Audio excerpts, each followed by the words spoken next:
At 4 a.m., the school's loudspeaker suddenly broadcast a rule. 1 minute later, anyone still lying in bed would die. Hearing this rule, I paid no attention to it at all and got up to go to the bathroom. But when I came back, the dormitory had become completely silent. Drops of liquid kept falling from the bunk beds of my roommates. The people who had not gotten up just moments ago had all stopped breathing. I stood there frozen in shock. The rule from the loudspeaker had not been a joke. Screams and cries echoed throughout the dormitory building. Clearly, everyone who had failed to get out of bed had died. I hurriedly took out my phone to call the police. But I discovered that there had been no signal for quite some time. I rushed to the door, intending to escape this terrifying place. Unexpectedly, the moment I opened the dorm room door, the rule from the loudspeaker sounded again. Attention students.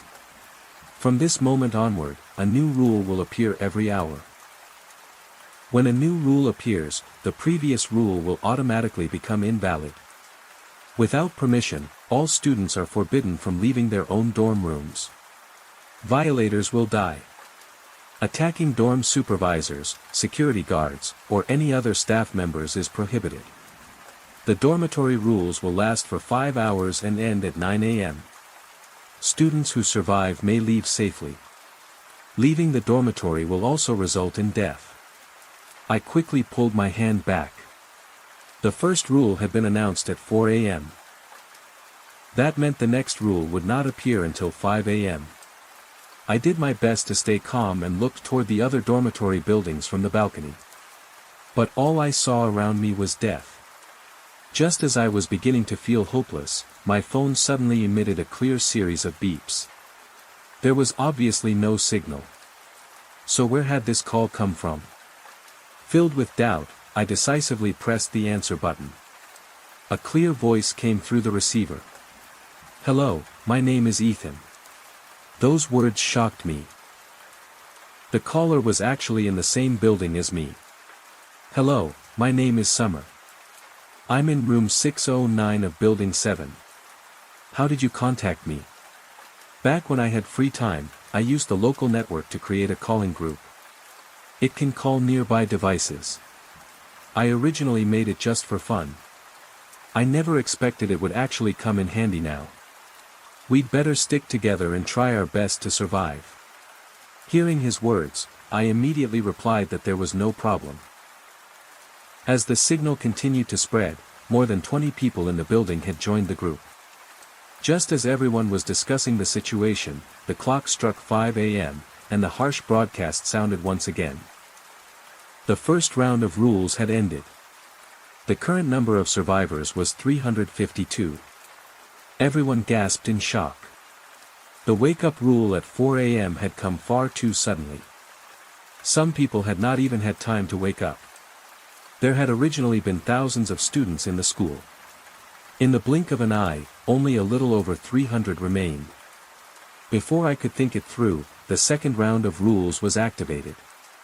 For the next hour, each building will be assigned a dorm supervisor to conduct room inspections. Students, please remain lying on your beds and cooperate with the inspection. After hearing the contents of the rule, everyone hurried back onto their beds. Very soon, the sound of knocking echoed through the call.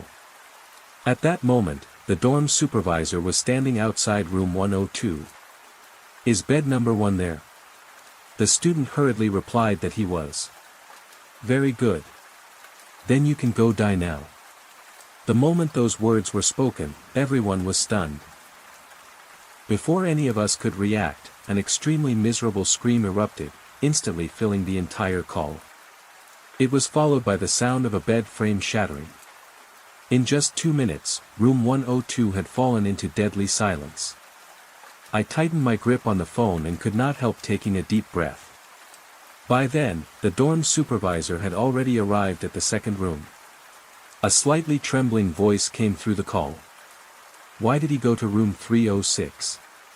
Isn't he checking the rooms in numerical order?" The dorm supervisor's oppressive voice sounded once again. "Is bed number 3 there?" The student in room 306 hesitated for a long time.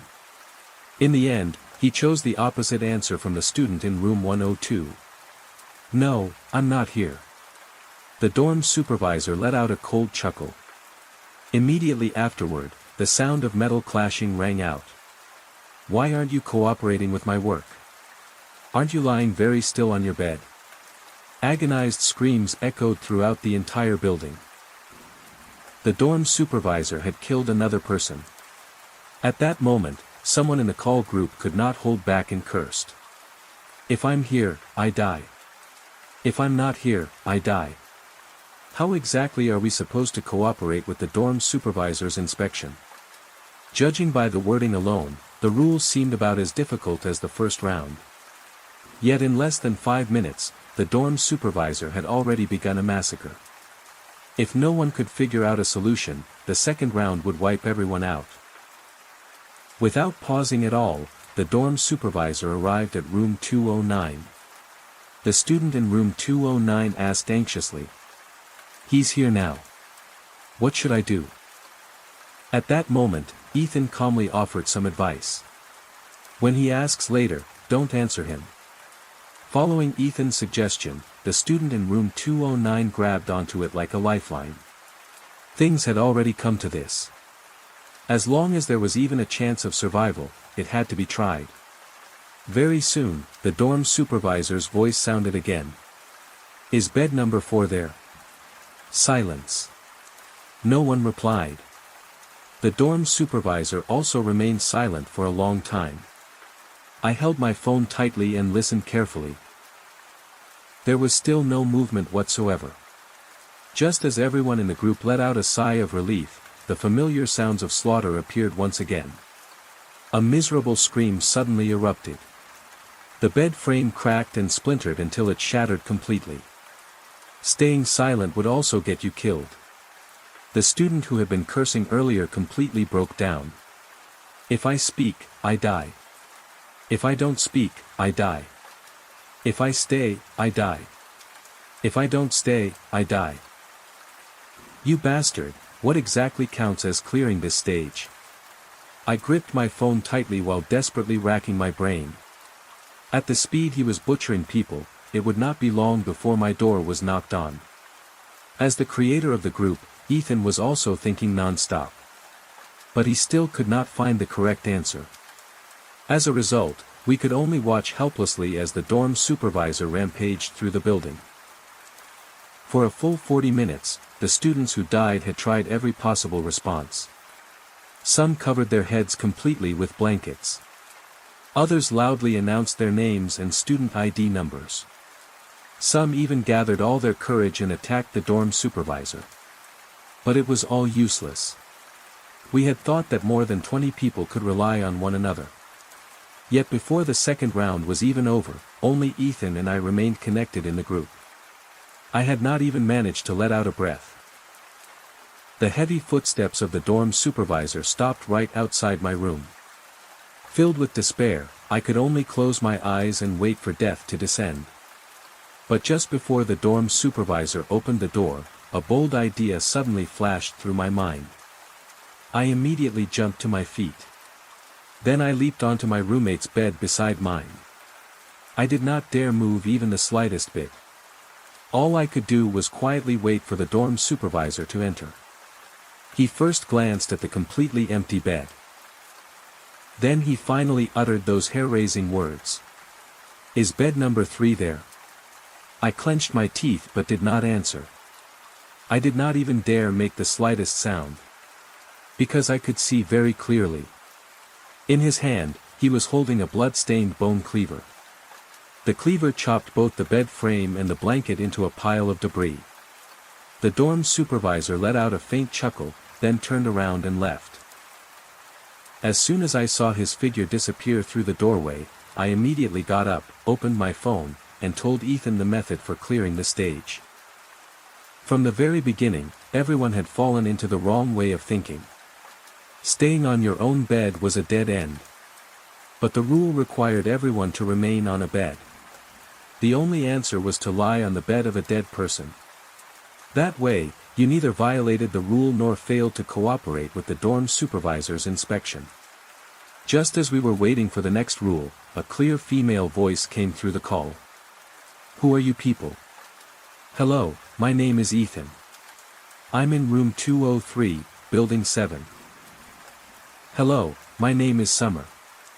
I'm in room 609, building 7. The other party hesitated for a moment before introducing herself as well. Hello, everyone. My name is Lily. I'm in room 401, building 8.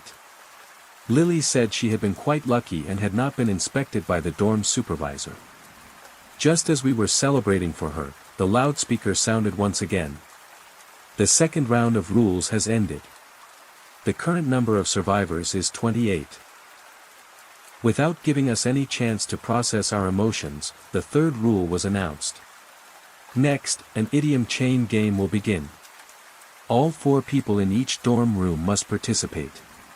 Each turn of thinking may not exceed 15 seconds. During 3 rounds of chaining, no idiom may be repeated. After hearing the rule, all of us were stunned. Lily's voice became even more bewildered. I didn't hear that wrong, did I? My roommates died a long time ago. Are we supposed to let them participate too? The moment that thought appeared, a scene unfolded that I could hardly believe. The 3 roommates who had long been dead suddenly sat upright at the same time. A terrified scream from Ethan also came through the call. It seemed that not only in my room, but probably in every survivor's room, the dead roommates had come back to life. Before I could recover from the shock, one of my roommates spoke first. To have justice on one side is to gain abundant support. Immediately afterward, the second roommate continued the idiom chain. To assist a tyrant in his evil deeds. Next, it was my turn. At that moment, I had no time to be afraid. My mind was focused entirely on finding the next idiom. But no matter how hard I thought, I could not come up with a single one. As I watched the seconds tick away, Ethan's voice came through the phone. Guarding one's heart against a corrupt path. I did not even have time to question it. I could only repeat it according to its pronunciation. Guarding one's heart against a corrupt path. I immediately let out a sigh of relief. Without Ethan, I would probably have died just now. I had intended to wait for the 4th roommate to continue the chain. Unexpectedly, he froze in place. Very quickly, 15 seconds passed. Unable to say the next idiom, he collapsed to the floor and died once again. I looked at the 2 remaining roommates, thinking the chain would continue with only 3 participants. But before I could finish speaking, the roommate who had just fallen suddenly crawled back to his feet. Then, starting from himself once more, he began a brand new round of the idiom chain. One man guards the pass. I immediately fell silent. How was this game even supposed to be played? No matter how many times the dead roommates failed, they could always come back to life. I, on the other hand, had only one chance. No matter how knowledgeable someone was, no one could guarantee they would always be able to continue the chain. Just then, Lily's startled cry suddenly broke the stalemate. When I was continuing the idiom chain just now, I tried touching my roommate's hand. He didn't react at all. My heart skipped a beat. She was incredibly bold. Most people would avoid them at all costs, yet she had taken the initiative to touch one. Ethan thought for a moment before asking. But whenever they die, they just get back up again. Did you do anything to them? I only had one thought. Lily smiled and said. If I cover their mouths, can they still continue speaking? Lily's words immediately enlightened us. Up until now, Ethan and I had focused all our attention on the game itself and had truly overlooked the condition of our 3 roommates. After hearing that, I continued the idiom chain while stuffing a rag into my roommate's mouth until he was completely unable to speak. After 15 seconds, the roommate suddenly collapsed. Even though he stood up again afterward, he still could not open his mouth to speak. I immediately followed the same idea. Within just a few minutes, I had completely sealed the mouths of all 3 roommates. At that point, Ethan proposed an idiom loop for us to repeat continuously. The rich are not benevolent, benevolence exhausts righteousness, pursue profit when it is near, do whatever one desires. Then return to the first idiom and repeat the cycle until time ran out. The 4 idioms formed a closed loop, perfectly avoiding the rule that prohibited repetition. Once we had found the solution, the stage immediately became incredibly simple. Very soon, it was 7 a.m. The loudspeaker sounded once again. The 3rd round of rules has ended. The current number of survivors is 5. Next begins the 4th round of rules. All participants are requested to move to the bathroom and prepare for a shower. Everyone must finish showering before 8 a.m. To find out just how difficult this rule really was, I opened the bathroom door. The temperature control knob had disappeared. In its place was an electronic display mounted on the wall. 2 lines of text appeared on the screen. Please select a water temperature for the next 2 minutes within 15 seconds. Once a choice has been made, the corresponding shower must be completed. Failure to do so will result in death. At that moment, Lily's voice came through the phone. If we choose to shower, then even if the water is 212 degrees Fahrenheit, we'll still be forced to endure it and keep showering. In that case, I suggest that none of us shower for now. After reaching an agreement, all of us selected no at the same time. When the countdown ended, a new line of text appeared on the screen. Water temperature selected, 158 degrees Fahrenheit. Scalding steam burst from the shower head. In an instant, a cloud of blistering vapor filled the room. I took a deep breath, and a wave of delayed fear immediately rose within me. If I had chosen to shower just now, my skin would probably have been peeled off by now. At that moment, the first water cycle ended. Immediately afterward, the second countdown began. None of us dared to act recklessly in the slightest. Once again, we all selected no. This time, the water temperature was 48 degrees Fahrenheit. Freezing cold water splashed across the floor. All of us could not help feeling a bit of regret. Within 1 hour, we were required to shower for a total of 25 minutes. Every time we missed a suitable temperature, it felt like a wasted opportunity. By the 3rd water cycle, the temperature had become a terrifying 208 degrees Fahrenheit. That was when I gradually noticed a pattern. Could it be alternating between high and low temperatures? But the 4th cycle immediately slapped that theory in the face. The temperature was another horrifying 181 degrees Fahrenheit. Still far beyond what the human body could endure. Just as everyone was hesitating, Ethan's voice suddenly came through the phone. Next round, all of us choose yes. When the countdown began, we selected yes without hesitation. To lessen my fear, I closed my eyes and waited for the judgment of the water temperature. But when a pleasant warmth washed over me, I immediately let out a sigh of relief. This round's temperature was 99 degrees Fahrenheit. Only then did Ethan explain his theory. After continuously comparing the previous numbers, I discovered that the tens digit of each new temperature is always the same as the ones digit of the previous temperature. So in the next round, all of us must choose yes. After hearing that, I immediately understood. The previous round's temperature had been 99 degrees Fahrenheit. The next round would most likely be somewhere between 158 degrees Fahrenheit and 174 degrees Fahrenheit. When the countdown ended, the temperature was indeed 169 degrees Fahrenheit. After that, we carefully followed the pattern when making our choices. In the final 26 minutes, we successfully completed the requirement. It matched the rule perfectly. Very soon, the clock struck 8 a.m. The loudspeaker broadcast sounded right on schedule. The 4th round of rules has ended. The current number of survivors is 3. Next, the final rule will be announced.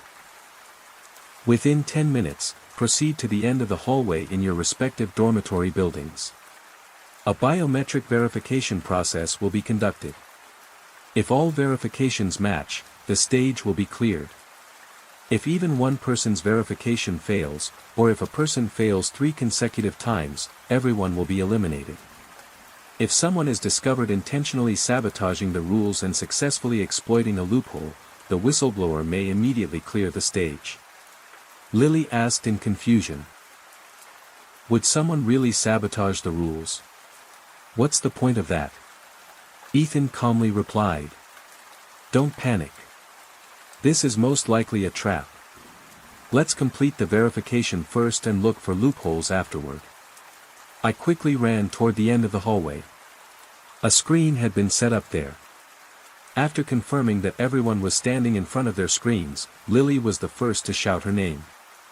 Immediately afterward, an announcement sounded through the call. Verification successful. I followed right after her and shouted the name Summer. The screen also displayed a successful match. Then it was Ethan's turn.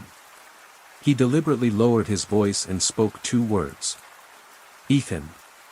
Unexpectedly, the screen suddenly turned red.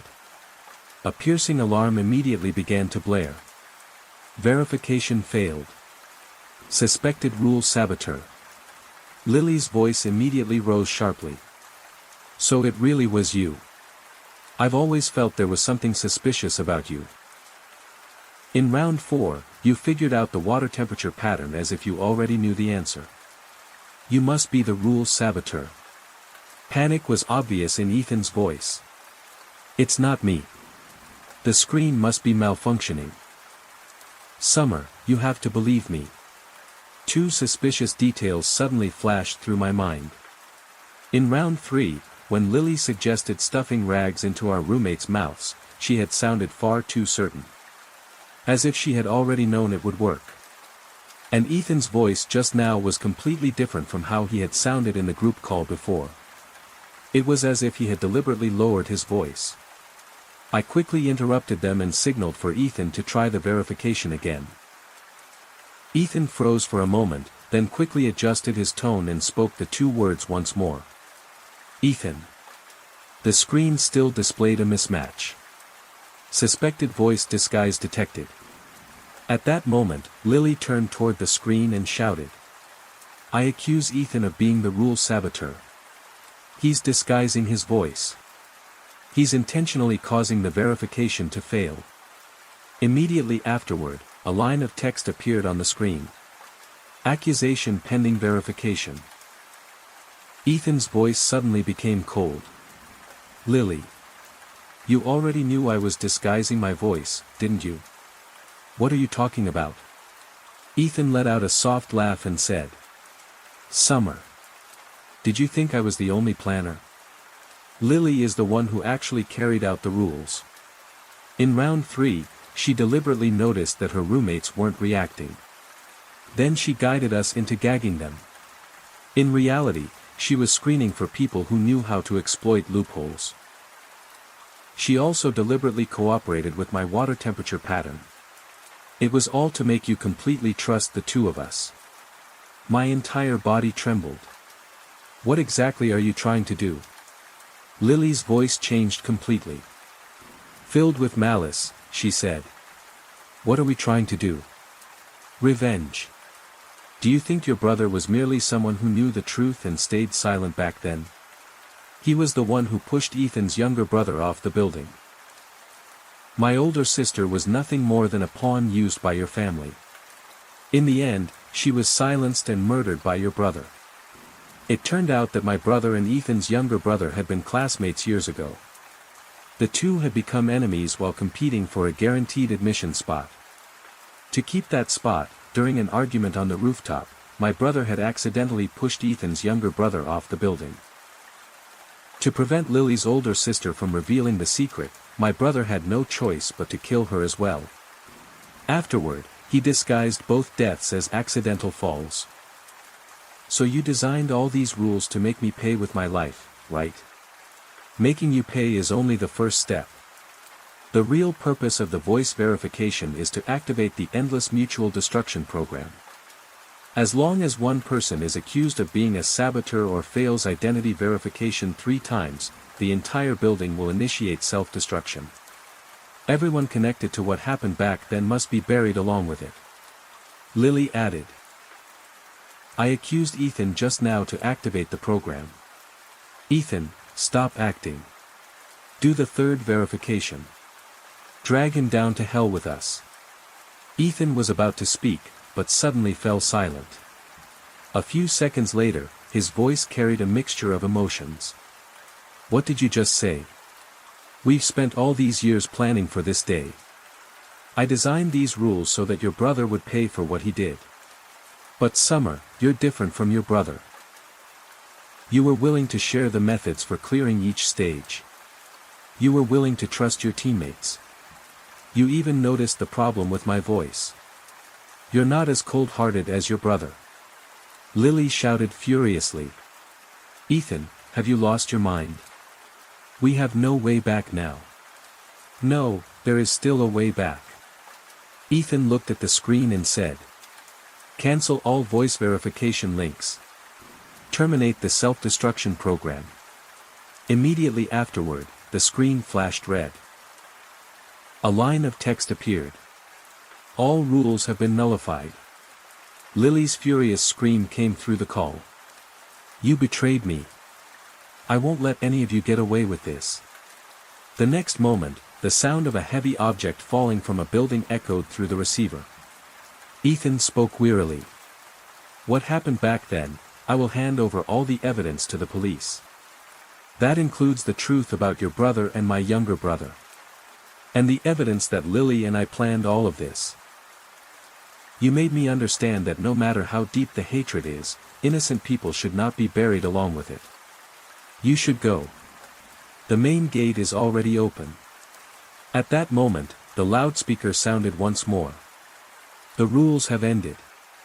The final number of survivors is 1.